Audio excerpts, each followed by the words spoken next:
I am a former New York State Supreme Court Justice. Let me tell you about a real case story.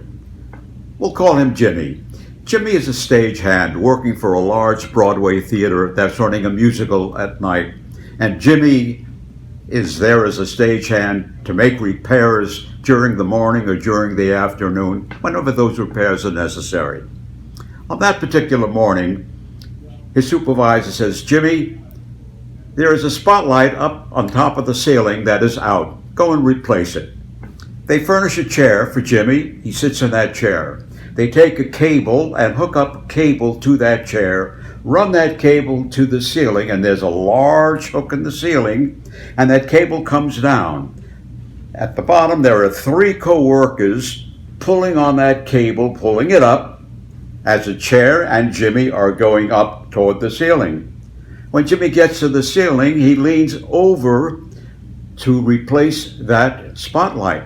And as he's about to do that, he slips out of the chair and crashes down upon that very hard stage. He fractures his neck and becomes a quadriplegic. We're retained.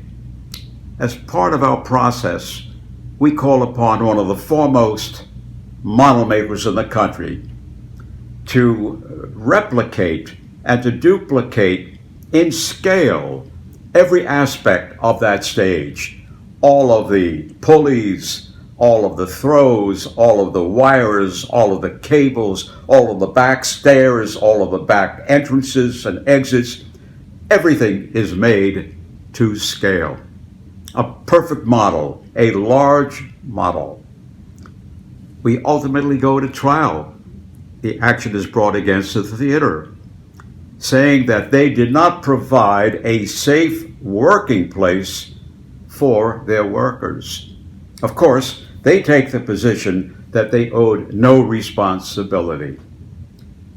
During our opening, we indicated why they were responsible, and now they see that we have this large model. Having seen that, they now capitulate. And they recognize that there were things that could have been done to make that working place much safer.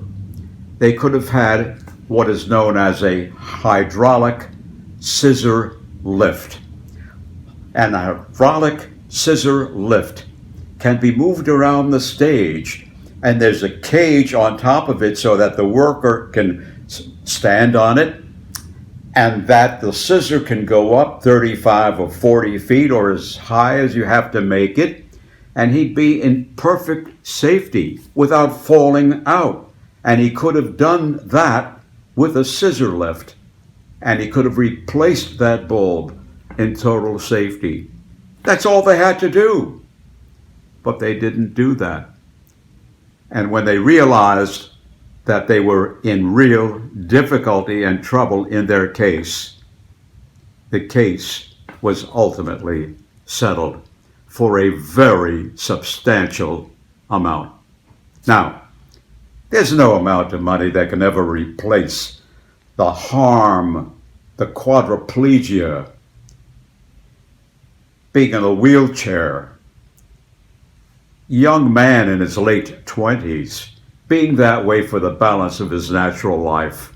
No money can ever replace good health in that regard.